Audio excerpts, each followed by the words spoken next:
আসসালামু আলাইকুম প্রিয় ফুটবল ফ্যান্স, আশা করি সবাই ভালো আছেন। টান উত্তেজনাপূর্ণ ম্যাচে কলম্বিয়াকে 1-0 গোলে হারিয়ে 16তম কোপা আমেরিকা চ্যাম্পিয়ন হলো আর্জেন্টিনা। তারা কলম্বিয়াকে হারিয়ে 16তম ট্রফি ঘরে তুলে নিল। ব্যাক টু ব্যাক চ্যাম্পিয়ন হলো আর্জেন্টিনা। মেসি যখন ইনজুরিতে পড়ে মাঠ ছাড়লেন, হতাশায় ভুগতেছিল পুরো আর্জেন্টাইন সমর্থকরা। খেলা যখন ট্রাইব্রেকারের দিকে গড়াচ্ছিল, ঠিক তখনই 112 মিনিটে লো সেলসুর অ্যাসিস্ট থেকে দুর্দান্ত গোল করেন লাউতারো মার্তিনেজ। কোপা আমেরিকার এই আসরে সর্বোচ্চ গোল স্কোরার তিনি, 5টি গোল করেছেন কোপা আমেরিকাতে। পেয়েছেন টপ স্কোরারের পুরস্কার, বেস্ট গোলকিপারের পুরস্কার পেয়েছেন এমি মার্তিনেজ এবং টুর্নামেন্ট সেরা পুরস্কার পেয়েছেন কলম্বিয়ান ফুটবলার হামোস রদ্রিগেজ। দুর্দান্ত একটা ম্যাচ খেললো আর্জেন্টিনা কলম্বিয়ার বিপক্ষে। চলুন দেখা যাক দুটো দলের ম্যাচ স্টার্টস।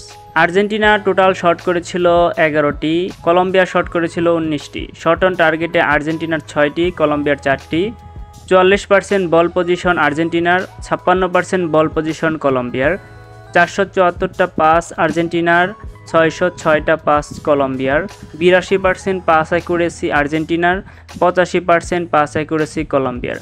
কলম্বিয়া অনেকাংশে এগিয়ে ছিল আর্জেন্টিনার থেকে। হাড্ডাহাড্ডি লড়াইয়েরই একটা ম্যাচ হয়েছে আজকের ম্যাচ দিয়ে ইন্টারন্যাশনাল ক্যারিয়ারের শেষ ম্যাচটি খেলে ফেললেন Argentine legend Angel Di Maria ও জেনারেল অটামেন্ডি।